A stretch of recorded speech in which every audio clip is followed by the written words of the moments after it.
I'm at Teck Resources SAG Mill in British Columbia as we take a deep dive into the technology behind mining.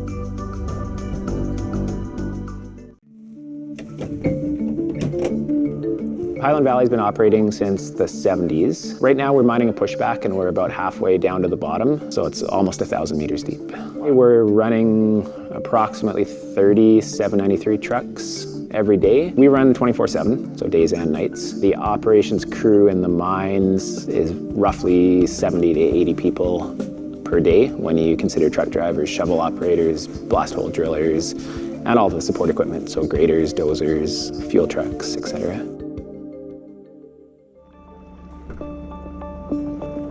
So on our way there, we see this conveyor. Now, this is pretty impressive with how long it is. Tell me a little bit about this conveyor belt. Yeah, we've got a couple kilometers worth of conveyors before we hit the domes. So everything that's coming out of the crusher travels these conveyors all the way up to the stockpiles. We go through a number of switching points along the way that allows us to blend the ore. On top of that, we're also tracking with that OTS system, where that ore is going at any given time. When it hits the crusher, that's our first data point that comes from the pit. And from there, we track that ore all the way up to the stockpile and through the stockpile. So this will actually help determine when it gets to the dome how that ore is then processed, because you have a couple of different processes based on grade. And this helps you to kind of optimize that so you're not doing that testing at that point. You've already got that information already sussed out. Yeah, we're doing two real important things with the OTS. One, we're making decisions on where to put the ore and how to set up the switching points to get it on the right stockpiles.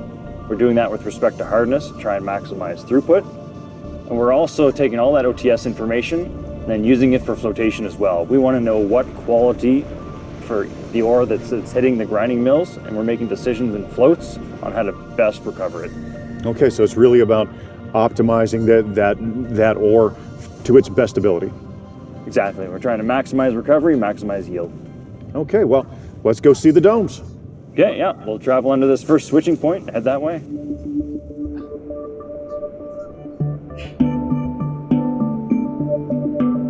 Well, Ryan, we made it here to the domes. Now, this is the next step in the OTS, or the ore tracking system. Tell me what's happened since we left the crusher.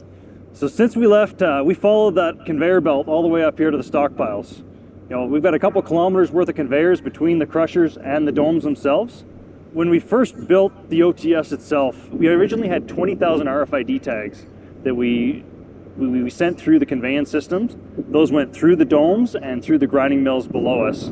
And those were our data sources, or data, if you will, that were used to create models that would model the different chutes, model the domes at varying pile heights before it would go into the mills and they'd be destroyed.